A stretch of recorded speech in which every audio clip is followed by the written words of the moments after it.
We've been getting a lot of questions recently on whether or not the light fixer accessory can be used with fixtures that have already been installed. And the answer is yes.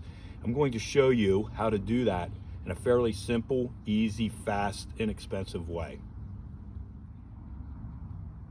When I install a landscape light fixture, I like to leave extra wire at the fixture so that if you ever need to move it, it's easy to do that.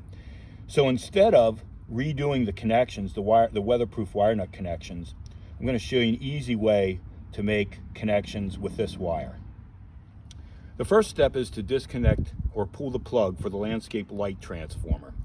I then cut the fixture wire, leaving enough tail out from the bottom of the fixture, remove the fixture from the stake, install the light fixer pivot ball and the light fixer cap to the bottom of the light fixture.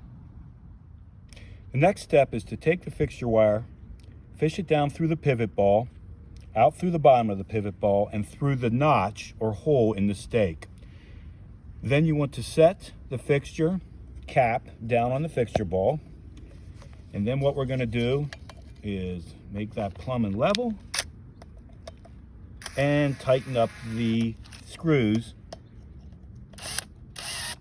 on the cap. My next step was to install the waterproof butt splice connectors, one on each wire. And these are actually going to be heat shrink. Now I like to, after I heat shrink these, to put a sleeve over top and heat shrink that over top of the connectors, even though that's not necessary because these are going to be waterproof. Just keeps the wire together, makes it a little bit nicer. The next step is to take a heat gun and shrink the connectors around the wires. This is crucial that you use a heat gun and not a propane torch.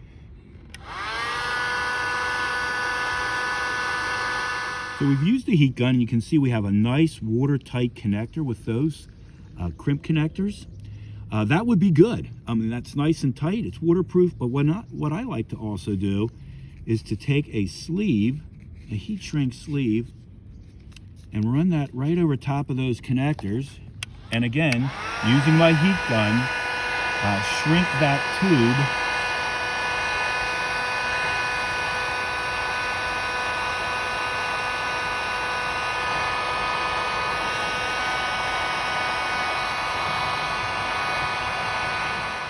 So there you go. Connections are done. It's nice, neat, and clean. I love using the heat shrink tube. Keeps everything together. The last step would be to plug the transformer back in. Make sure the light works and you're good to go. So there's a way to use the light fixer with a fixture that has already been installed.